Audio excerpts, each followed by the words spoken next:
Prakteknya dulu itu ya udah kita jual tanah aja.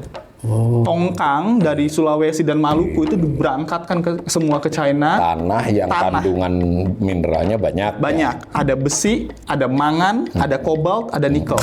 China nggak hibah nih jatuhnya, tapi ada faktor lain yang sebenarnya membuat China tertarik. Pertama, labor.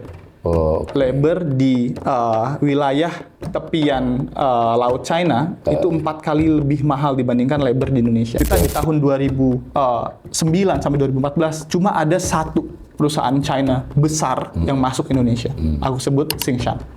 Di Indonesia sendiri, disinilah ESI melihat Indonesia itu sebenarnya di industri nikel itu buka yang namanya floodgate. Ya istilahnya gerbang banjir lah. Kenapa? Karena kita tuh pada tahun 2009, kita nggak tahu siapa yang bakal invest di kita. Buka dulu aja selebar-lebarnya. Kita nggak punya measurement yang jelas, quote and quote. Kita nggak punya mekanisme standar yang kita mau terapkan seperti apa. Karena kita pengennya ya udah deh, ada dulu yang penting masuk. Ada investor asing masuk. Betul. Ketika masuk, kita nggak bisa ngerem. Yang namanya banjir, gimana cara ngeremnya? Iya.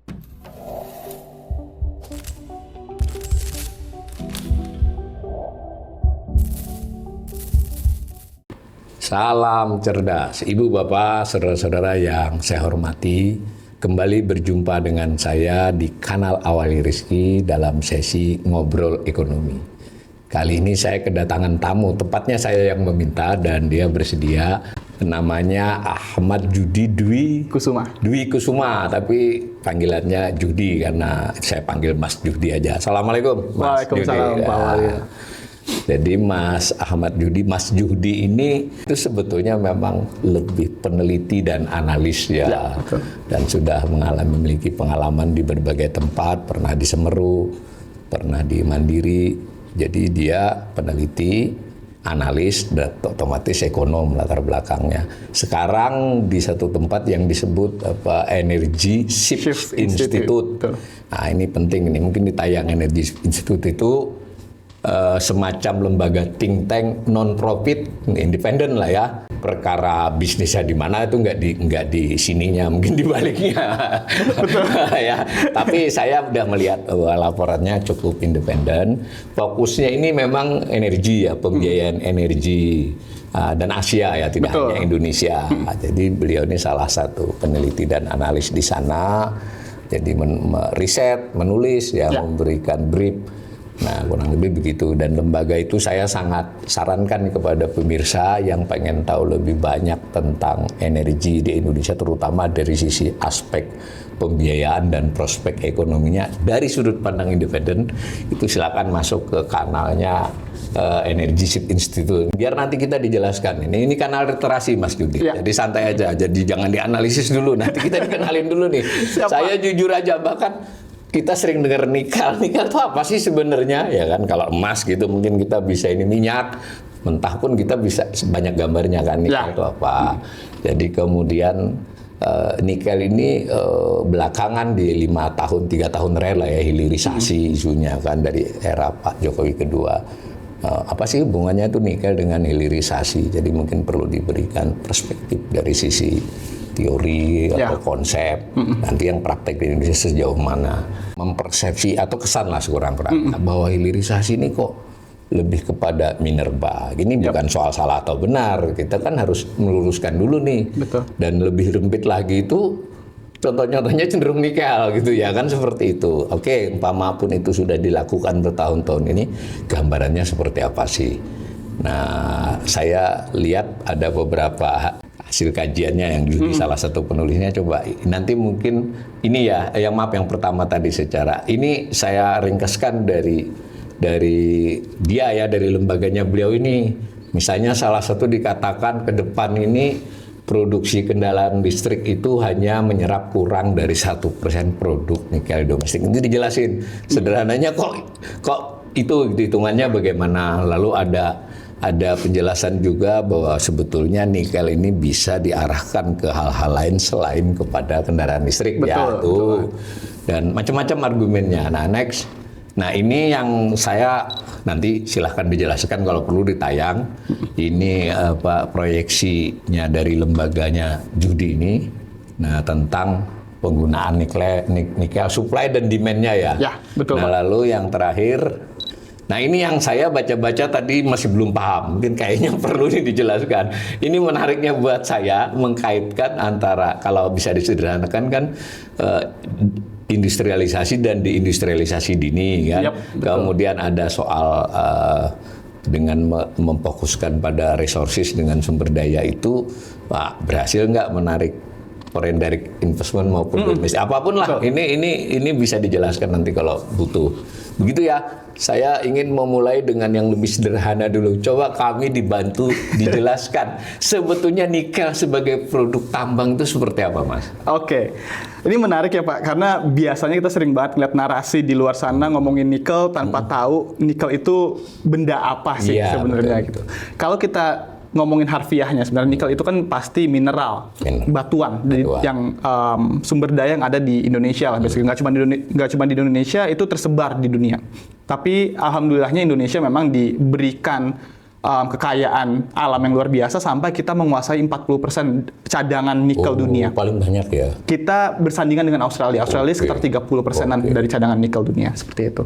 Nah, kalau kita ngomongin nikel itu apa? Nikel itu tuh yang sebenarnya bisa aja kita ngomong tanah yang kita lihat sehari-hari itu ada kandungan nikelnya. Tapi biasanya memang kandungan nikel pada sebuah tanah atau batuan tersebut itu terkonsentrasi di area-area tertentu. Gitu. Makanya kalau kita breakdown lagi per pulau, itu Pulau Sulawesi lah dan Maluku yang ternyata memiliki cadangan nikel di Indonesia. Seperti itu. Tapi bentuknya apa sih? Ya, kalau kita ngomongin bentuk nikel, pasti tanah. Tanah. Kita nggak bakal bisa bedain mana tanah tanpa nikel, mana tanah dengan nikel.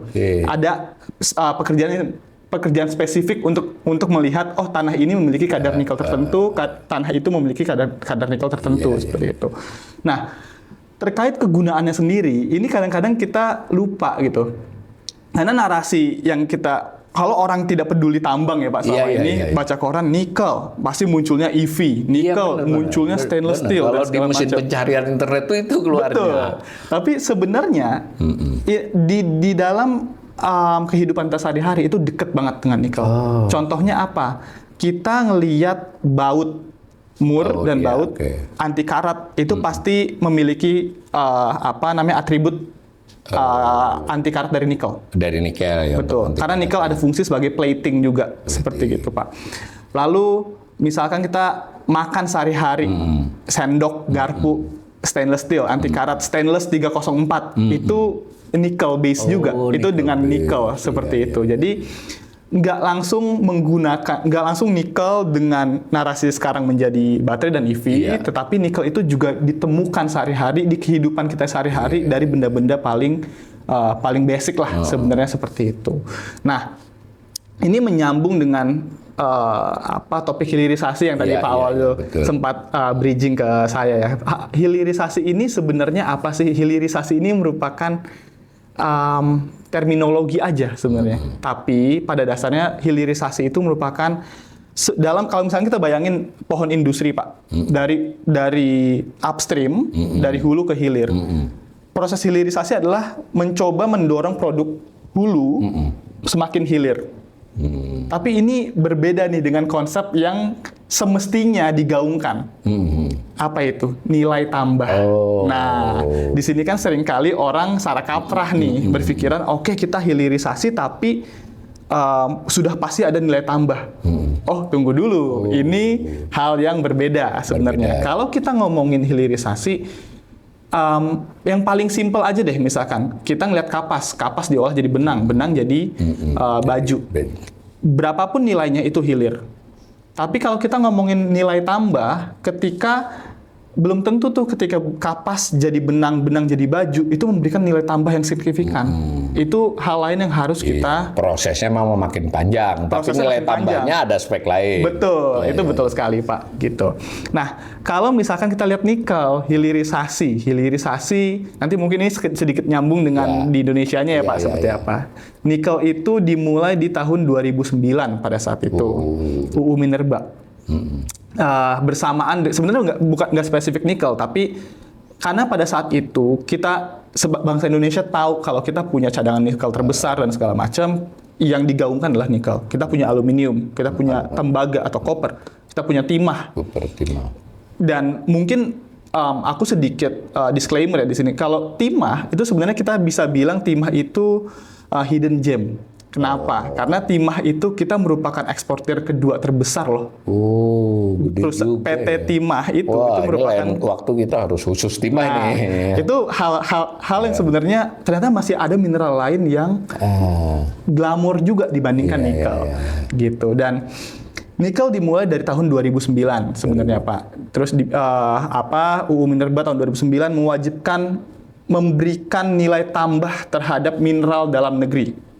Nggak ada di dokumen UU Minerba tahun 2009 hilirisasi. Kalau kita cari, tidak akan ada terminologi namanya hilirisasi dalam dokumen policy. Undang-undang Minerba. Betul. Nah, ini sering salah kaprah nih, makanya nanti kita luruskan Pak. Lalu dari tahun 2009 memberikan batas waktu 5 tahun. Untuk nikel dan mineral lainnya diolah dalam negeri. Nggak boleh langsung dijual dari ditambang dijual begitu saja. Nggak boleh. Harusnya ya amanat undang-undangnya. Betul, begitu itu amanat sebenarnya amanat undang-undang dari dulu seperti dari itu. Dari dulu seperti itu. Tapi 2009 lebih tegas ditekankan seperti itu. Nah, sebenarnya dulu tuh prakteknya seperti apa sih Pak? Prakteknya dulu itu ya udah kita jual tanah aja. Tongkang dari Sulawesi dan Maluku itu diberangkatkan semua ke China. Tanah yang kandungan mineralnya banyak. Ada besi, ada mangan, ada kobalt, ada nikel. Jadi sebenarnya kalau kita jual, kita bilangnya nickel ore, itu nggak semua nickel ore. Karena bisa aja ada byproduct lain ketika diolah di China dan segala macam itu bisa menghasilkan mangan, terus kobalt, silika dan segala macam. Jadi ada produk sampingannya lah seperti itu. Nah, yang jadi menarik, sekarang kan kita fokus nih mau nikel dan menambah, memberikan nilai tambah terhadap nikel. Produk apa sih gitu kan? Jeda waktu 2009 ke 2014, kita istilahnya memberikan warning lah untuk para importir nikel kita. Kita nggak jual yang beginian lagi. Kita nggak jual beginian lagi dong, karena kita ibaratnya karena kita itu supplier terbesar globally di dunia. Mau nggak mau kalian itu mestinya bangun di sini dong pabriknya seperti itu. Nah, tapi ternyata karena investor mungkin waktu itu melihatnya, aduh nih jadi nggak sih, jadi nggak ya, investasi itu nggak masuk banyak. Di 5 tahun itu ya. 2014 ketika diterapkan, boom, kita melarang ekspor nikel mentah, tetapi industri dalam negeri kita itu ini belum secara tegas melarang ya. Kemarin itu nggak bolehin tapi kadang lolos gitu. Betul. Ya. Kurang Kalau lebih ini begitu benar-benar melarang nih Pak. Nah, nggak ada lagi tuh ekspor nikel pada satu biji nikel. Biji nikel. Yang berupa tanah nggak boleh lagi. Di tahun 2014 itu chaos. Kenapa? Karena industri dalam negerinya belum siap. Sementara waktu itu cuma ada 1-2 smelter di Indonesia. Kalau dibandingkan sekarang kan luar biasa ya Pak perbedaannya. Industri pertambangan jadi tertekan pada saat itu. Karena kalau di ekonomi kan kita bilangnya nih ketika monopsoni ya istilahnya atau oligopsoni, pembeli itu yaitu smelter itu punya daya tawar yang lebih tinggi dibandingkan suppliernya. Harga nikel dalam negeri itu dipres abis-abisan sampai dia terlalu sedikit masih smelternya. Betul. Yang nyuplai nikel tanahnya banyak. Betul, itu betul banget. Dan pada akhirnya pemerintah melakukan relaksasi lagi 2017. Makanya diberi waktu lah ya. Diberi waktu. Makanya kalau kita ngeliat tuh 2017 ke 2020 itu ada lagi tuh ekspor nikel mentah gitu.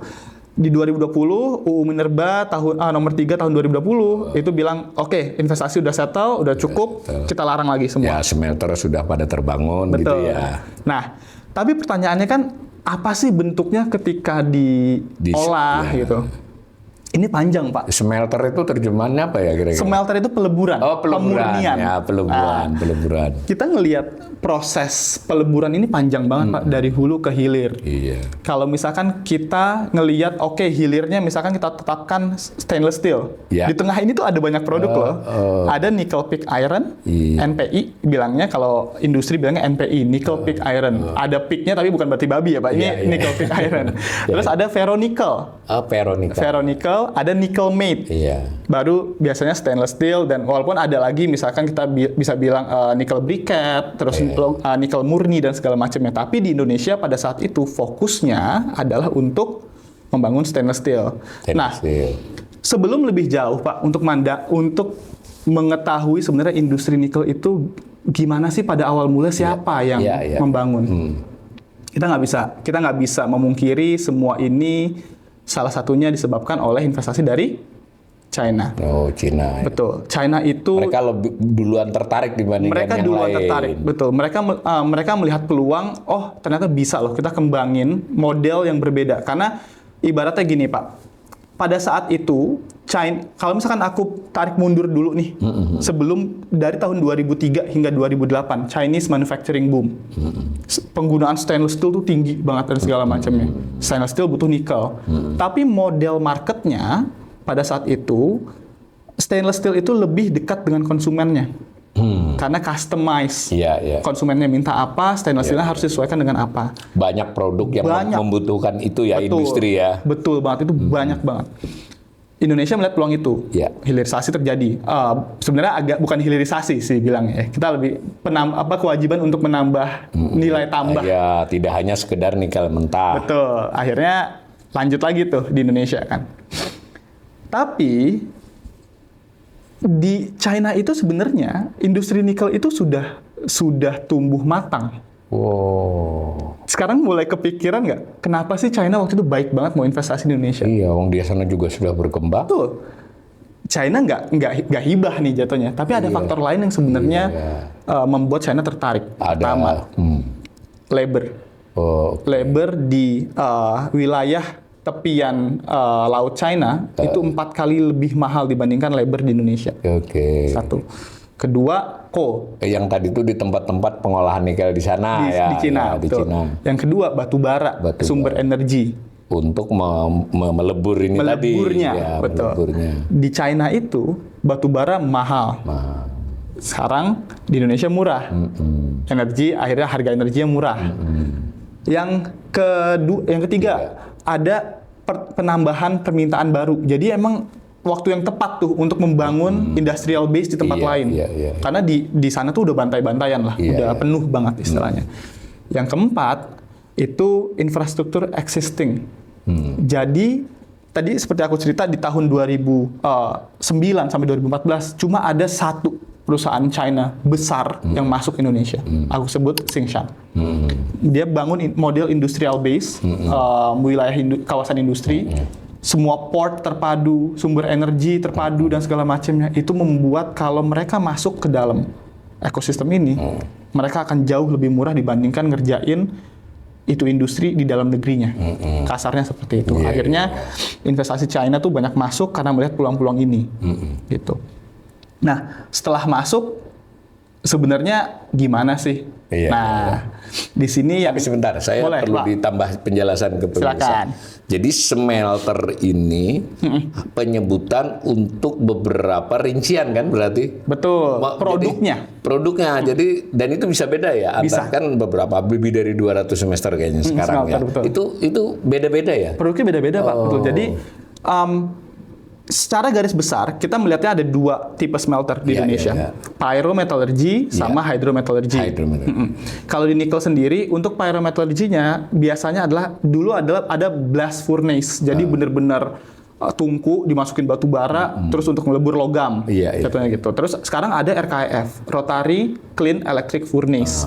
Di mana smelter ini memanfaatkan listrik untuk tenaga memanaskannya. Batu bara tetap dibutuhkan. Untuk listriknya?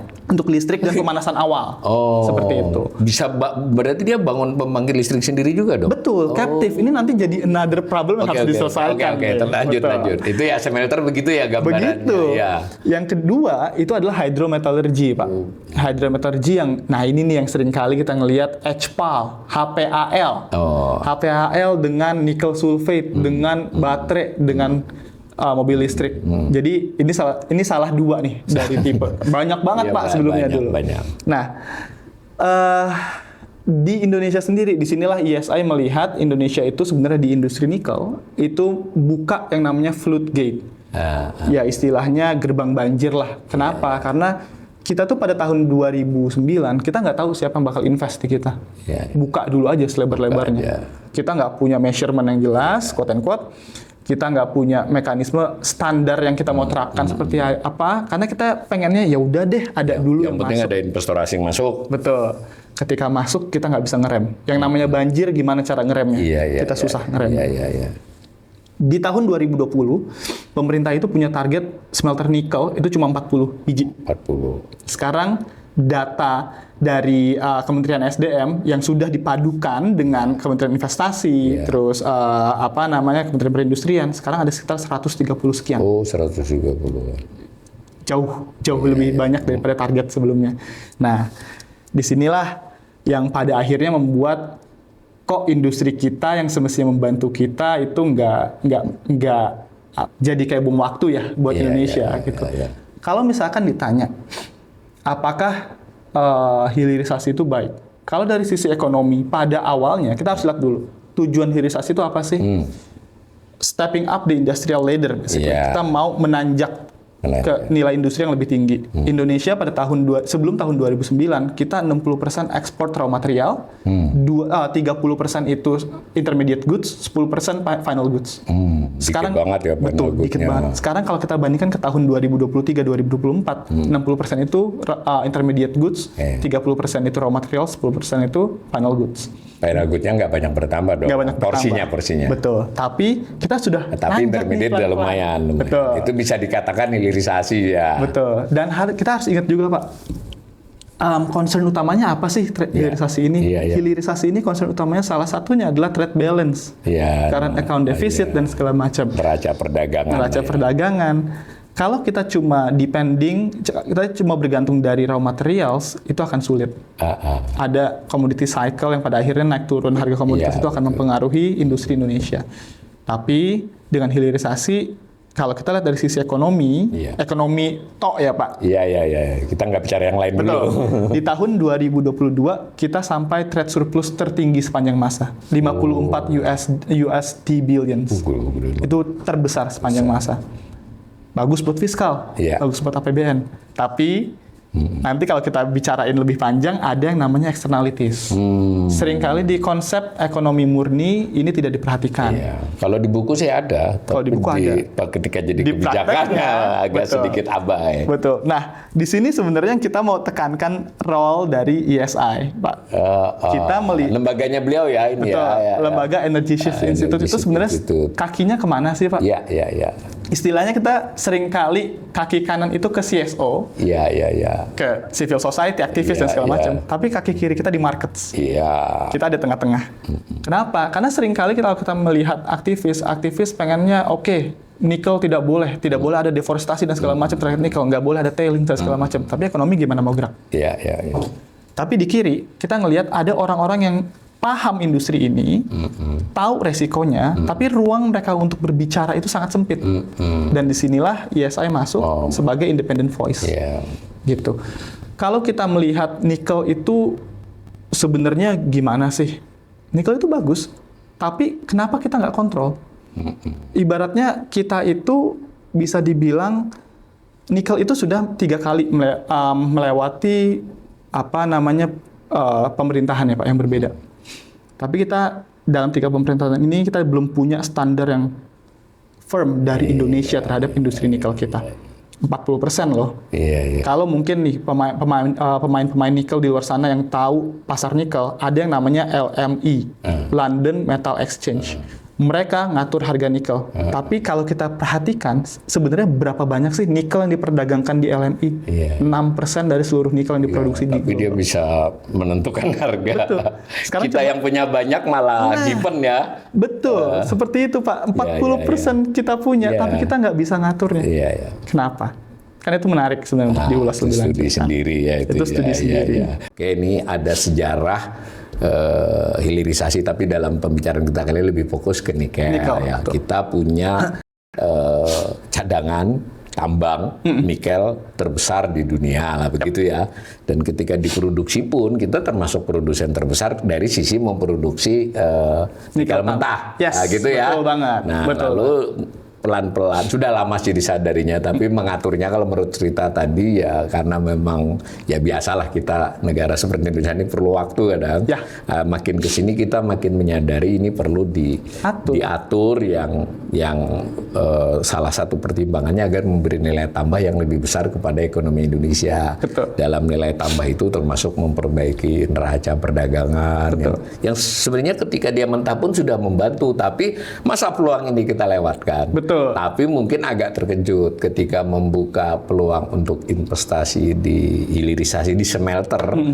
Ternyata di luar dugaan malah yang minat banyak banget. Mungkin seiring juga dengan pasar nikel dunia ya. Betul. Nah, sampai situ kan kita tadi mendapat cerita.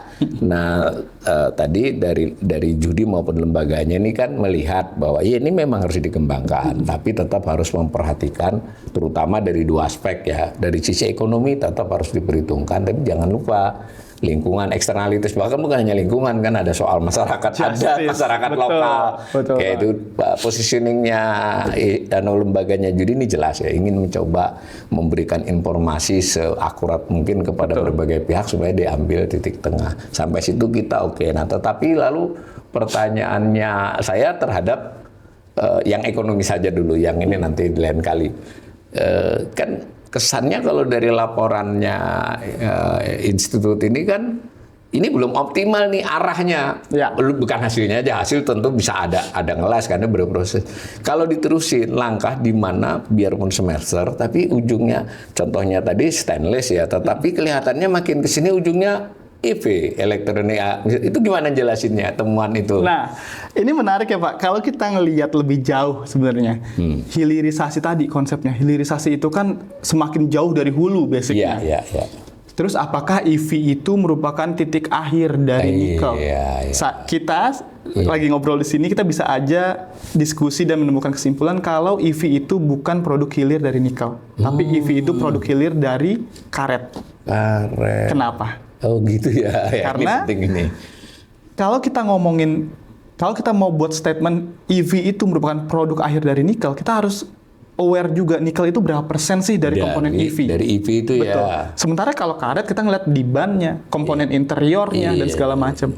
Di laporan kami ketika kita breakdown nikel itu melalui nikel sulfate yang nantinya akan jadi katoda di baterai, itu cuma 4% maksimal dari struktur biaya pembuatan kendaraan EV. Bermotor itu ya.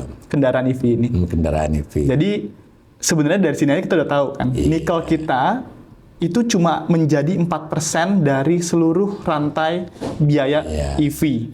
Seperti itu. Jadi kita nggak bisa bilang dengan seenak jidat EV merupakan produk akhir dari nikel. Ini yang penting nih ya, berarti kan kita harus melihat kemungkinan ujung lain dari hilirisasi nikel ini gitu ya. Betul. Sebelum sampai situ yang ini dulu, yang mobil listrik ini dulu kan saya baca juga di situ, tapi dinyatakan langsung. Lah kalau umpama di sini pun ini kita nggak bisa optimal. Ibaratnya itu kalau saya nggak salah baca, cadangan kita tuh kebanyakan untuk kita orientasikan hanya kepada EV, kepada ini kan, nilai tambahnya nggak seberapa. Itu coba dijelasin arahnya, karena ini tetap loh Mas, kalau di mesin pencarian itu kalau ketik nikel itu EV, kendaraan listrik kan. Nah, sementara dari studi teman-teman ini sudah jelas kalau ini bukan diingkari ini ya. Tapi kalau ini tuh sayang potensi ini, coba Mas dijelasin hitung-hitungan sederhananya buat kami pemirsa. Hitung-hitungannya sebenarnya simple banget Pak, tapi kita juga heran kenapa yang kita anggap simple ini ternyata nggak pernah di sounding. Kita ngelihat EV dengan, kita ambil rata-rata aja, EV dengan tipe mid SUV itu punya nikel, memakai nikel sekitar 39 kilo per mobil. Indonesia saat ini 2024 produksi 2.348 kiloton nikel murni, nikel murni ya Pak. Saat ini komposisi demand-nya itu cuma 0,1 untuk EV dan segala macam, 390 kiloton itu untuk domestik, sisanya diekspor. Domestiknya itu apa? Stainless steel, plating, segala macam, gitu kan. Nah, kita mau ngeliat dong narasi ini sebenarnya kalau kita very optimis, sangat optimis dengan narasi EV, ke depan itu gimana? Kalau kita ngelihat di peta jalan Kementerian Industri salah satunya, itu ada di tahun 2035 akan ada 2 juta mobil EV yang ada di jalan. Skenario kita lebih optimis, Pak. Kita buat di 2035 1 juta mobil yang terjual itu adalah EV. Ya kan? Dengan set aside fakta data Gaikindo, saat ini Indonesia cuma 2025 ya, cuma menjual 800.000 hingga 900.000 mobil. Itu masih ada mobil bensin nih, ya kan? Kita optimis nih, pokoknya 1 juta semua adalah mobil listrik. Ketika itu kita terapkan, kita kali 39 kiloton tadi. Ini di 2035 ya? 2035. Ya, okay. Kita kali dengan 39 kiloton tadi. Iya. Ya kan? Terus apa sih faktor lain? Faktor lain itu ingat nikel, baterai berbasis nikel itu punya saingan loh. Saingannya apa? LFP, lithium ferrofosfat. Baterai yang tidak menggunakan nikel sama sekali. Besi bahan utamanya. Ini kedepannya bisa berkembang. Apa sekarang sudah? Sudah berkembang, Pak. Sudah berkembang. Di China saat ini, yang negara yang tadinya itu sangat support dengan nikel base baterai, 70% kendaraan EV yang beredar di China itu menggunakan baterai LFP. 30%-nya menggunakan baterai nikel. Begitu juga di Europe, begitu juga di United States. Peluang kita makin dikit nih. Kita juga melihat... Nggak mungkin kita semua kan. Betul. Kita juga melihat ada fakta di mana di tahun 2024, berapa banyak sih share mobil yang menggunakan nickel base battery? 5%. 5%. Kita tahu dari merek-merek tertentu menggunakan nickel base battery. Kita optimis aja dulu. Ya, optimis. Buat skenario optimis ke depan. Kan? Kita buat 50-50, Pak. Dengan penjualan mobil 1 juta unit di tahun 2035, semuanya itu EV, share-nya itu 50-50, LFP sama NMC. Itu cuma akan memakan 19,1 kiloton nikel. Sementara yang kita hasilkan itu 2.340 sekian. Jauh banget ya. Betul. Ketika kita persentasekan itu cuma 0,8%. Jadi ada hitungan begitu ya? Ada hitungannya, Pak. Kita benar-benar coba very optimis dengan itu.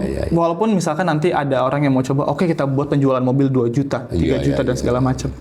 Itu nggak akan lebih dari 5%. Nah, jadi intinya studi ini nanti kalau mau penjelasan teknis ini dalam dokumen, silakan masuk webnya teman-teman institut ini, itu lengkap. Saya baca tapi setelah dijelasin ini sedikit mulai paham. Tapi yang teknisnya biar nanti dibaca masing-masing oleh pemirsa. Yang jelas cukup meyakinkan studinya bahwa kalau pengolah hilirisasi lalu lebih segmented lagi pengolahan nikel dengan semester dan seterusnya, itu arahnya adalah produk akhirnya itu EV itu tidak kurang meyakinkan. Dan yang penting mensia-siakan sumber daya yang kita miliki dan semester yang sudah dibangun kan. Semester kan tinggal ditingkatkan kan. Betul. Nah, sehingga isi ini menyarankan pemerintah, tentu juga pelaku bisnis hal lain. Apa itu, Mas, kalau misalnya tidak EV saja?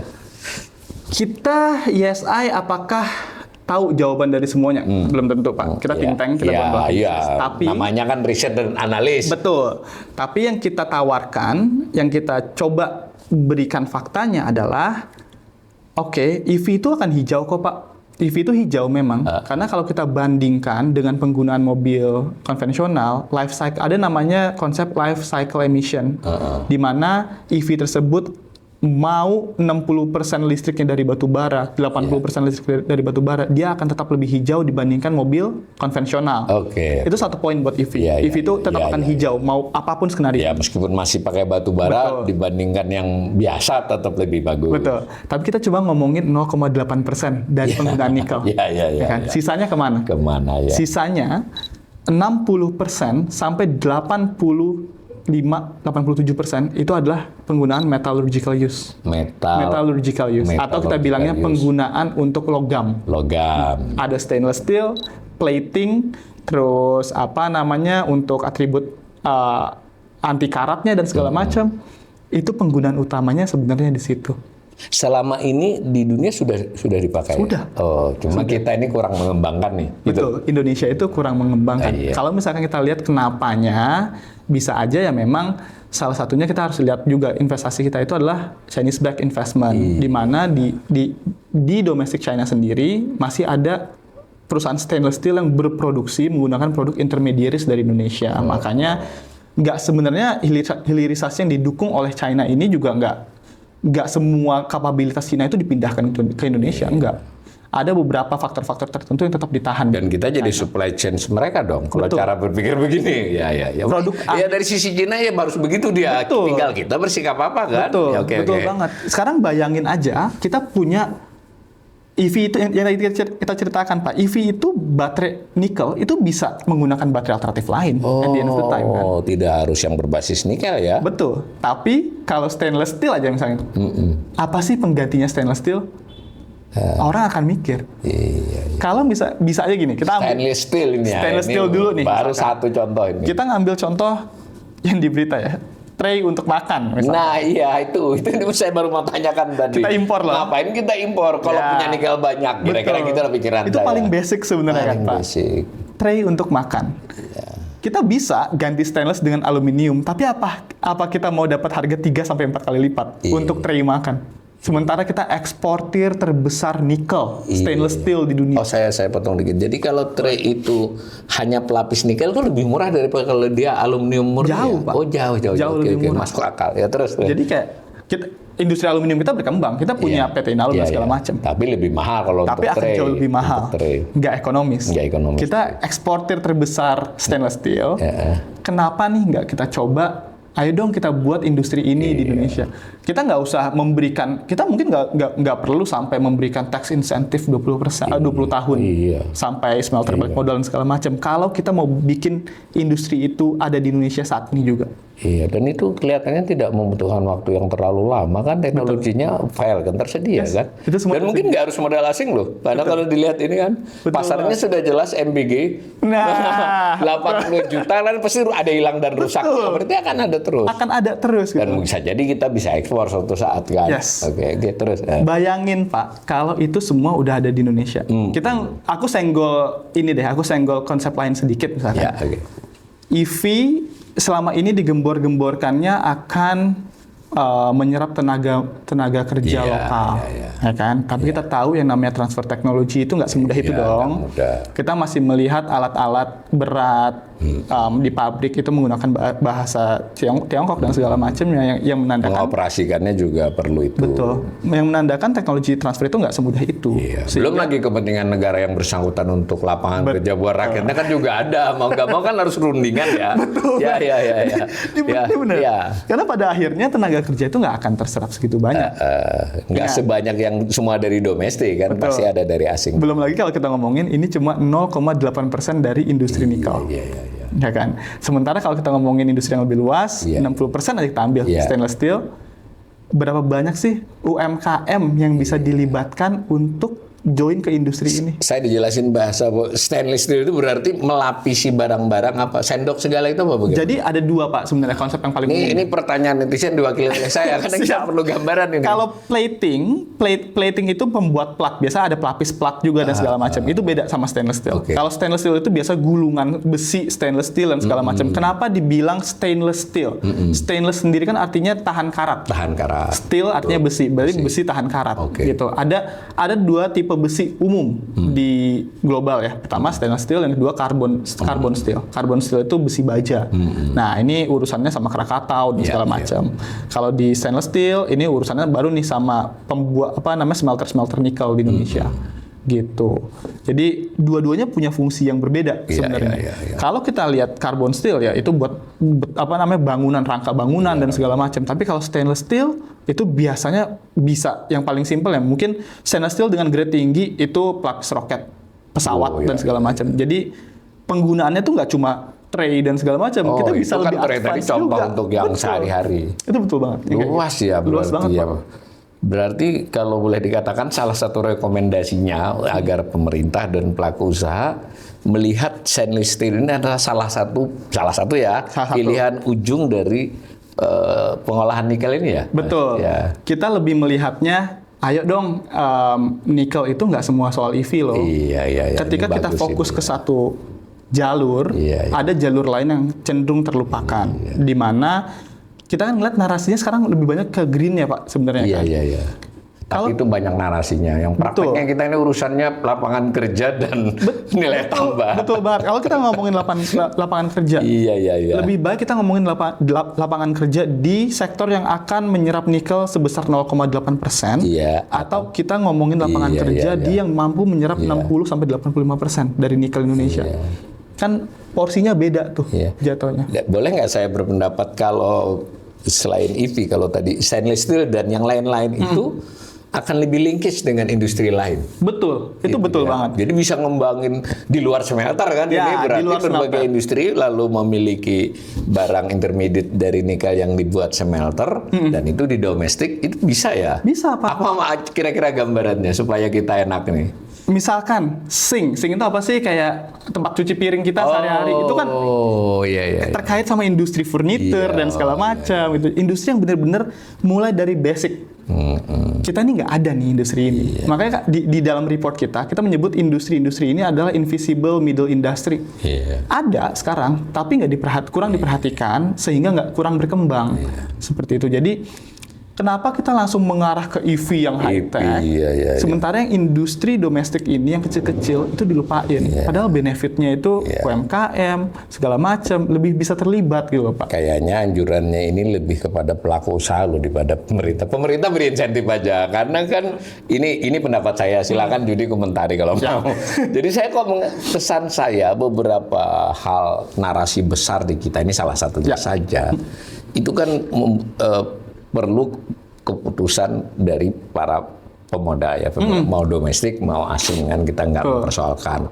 Nah, pelaku-pelaku besar ini kelihatannya pengen yang relatif lebih langsung, lebih cepat gitu. Sementara tadi narasi kita ini kan ketika dia linkage kan banyak kan seperti itu. Betul. Berarti kan pemerintah perlu dong membuat entah itu sosialisasi, edukasi, perguruan tinggi juga, lembaga seperti IC juga toh. Betul. Karena kita pelaku bisnis sih orangnya cepat nangkap, tapi kan kalau nggak diberi syarat juga nggak ini atau nggak ada ketersediaannya. Benar nggak saya berpikir begitu? Mestinya narasi nikel ini kalau mengikuti ini ya harus diperluas, bahkan mungkin di perguruan tinggi atau di SMA pun sudah dikenalkan supaya mindsetnya ini kan dan nanti bisa kembang industri. Benar nggak saya melihatnya begitu? Betul Pak. Sebenarnya kita melihatnya lebih ke industri ini nih bukan. Awalnya kita juga berpikiran ini mungkin maunya pelaku usaha ya sebenarnya. Iya, saya pikirnya begitu. Tapi ketika kita dalam pembuatan report ini kita juga berdiskusi dengan pelaku usaha Pak. Mau nggak sih sebenarnya kalian itu masuk ke dalam narasi EV dan segala macam? Iya. Mereka bilang dengan jelas. Ini contoh lah ya, kita nggak memastikan semuanya. Aduh, susah nih karena marginnya tipis dan segala macam. Dan kalau kita lihat ya Pak, kita search deh di search engine kita nikel pabrik baterai Indonesia.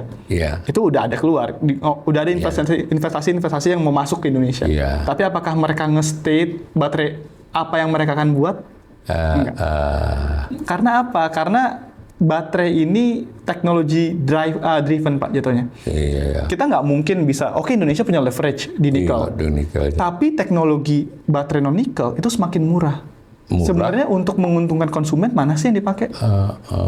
Jelas yang. Jadi masa depan ini juga masih harus penuh tantangan ya. Penuh tantangan. Kalau mau EV dikembangkan dari nikel. Yes, betul banget Pak. Nah kalau tadi saya sebelum ini baca nggak sengaja karena di HP saya suka ada berita-berita gitu. Katanya justru sekarang pemerintah buat larangan untuk entah sementara atau seterusnya. Karena kebanyakan nih smelter. Hilirisasi, bener nggak itu berita itu?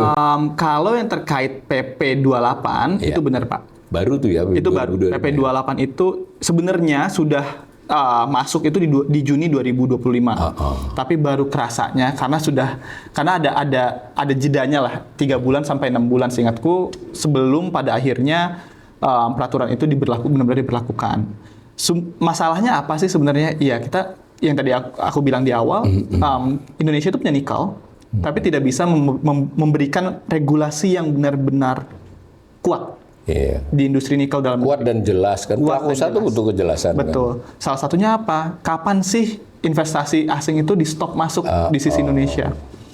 kita udah terlanjur buat oversupply global, harga turun, perusahaan domestik teriak-teriak. Iya. Gimana caranya? Kalau misalkan SDM yang membuat peraturan, kita nggak bisa, SDM nggak bisa menjamin illegal mining. Tapi kalau diterapkan di industri, yang mengatur off-taker-nya, kalau jumlah smelter dibatasin ya jumlah kebutuhan biji nikel dalam negeri itu juga akan turun basically. Kalau ilegal tidak ada insentif. Pada akhirnya supply global juga turun. Iya. Harga bisa rebound. Ini misalnya harga nikel agak turun ya beberapa setahun terakhir ya. Oke, terus. Di tahun 2000. Jadi benar ada peraturan untuk membatasi atau malah menyetop dulu ya. Nyetop dulu. Investasi asing untuk membuat smelter. Sebenarnya lebih ini sih, bukan menyetop ya Pak, tapi lebih masih boleh masuk, tapi untuk value add yang lebih tinggi. Nggak boleh lagi ada NPI, nickel pig iron, nggak boleh ada ferronickel, langsung ke nickel matte atau nickel sulfat kalau bagus mau. Dong ini ya. Sebenarnya kalau bagus. konsisten dijalankan. Betul. Tapi pada prakteknya kita ngelihat kalau sebuah industri sudah punya konsesi industri lah, let's say misalnya gitu. Mereka punya lahan, mereka baru bangun satu lini smelter. Ini termasuk yang dilarang nggak kan? Enggak. Sayangnya itu tidak masuk dalam peraturan ini. Mereka bisa ngembangin dengan izin yang sudah ini mereka bisa ada hal-hal lain yang dia kerja sama siapa kan. Betul. Tapi sekurang-kurangnya kita apresiasi nih bahwa Kementerian SDM ini sadar ini ada masalah. Ini ada masalah. Dan dicoba dulu dengan itu ya. Jadi nanti di kesempatan lain kita akan lebih menggali lagi. Sementara ini kita bicara nikel, nanti kita akan bicara macam-macam. Nah, sebagai penutup, Mas Judi, rekomendasi apa yang disampaikan kepada pemirsa, kepada pemerintah atau pelaku usaha semua lah? Baik, sebenarnya kalau kita melihat dari sisi industrinya ya Pak, saat ini narasi nikel dengan EV sebenarnya sudah cukup baik. Tetapi kita juga tidak boleh melupakan ada jalur lain yang semestinya dikembangkan juga sama pemerintah, di mana jalur ini sebenarnya memberikan nilai tambah yang lebih besar walaupun tidak glamour. Orang mungkin tidak akan peduli kalau pemerintah punya insentif untuk pembuatan industri baut, obeng, dan segala macam menggunakan stainless steel. Tapi ketika pemerintah bilang, oke, kita ada tax insentif untuk industri EV, narasi berita langsung mengarah ke sana semua. Indonesia nggak akan dapat headlines, tapi Indonesia akan benar-benar dapat spillover effect dari downstreaming yang benar-benar menyentuh sampai bisa dibilang multi nuance lah. Kita bisa dapat dari greennya, kita bisa dapat dari sisi ketenaga kerjaannya dan segala macamnya sih Pak. Gitu. Begitu ya pemirsa, mudah-mudahan ini sangat, kalau bermanfaat saya yakin, mudah-mudahan sangat bermanfaat buat pemirsa dan kita semua. Terima kasih Mas Judi. Terima kasih Pak Walil.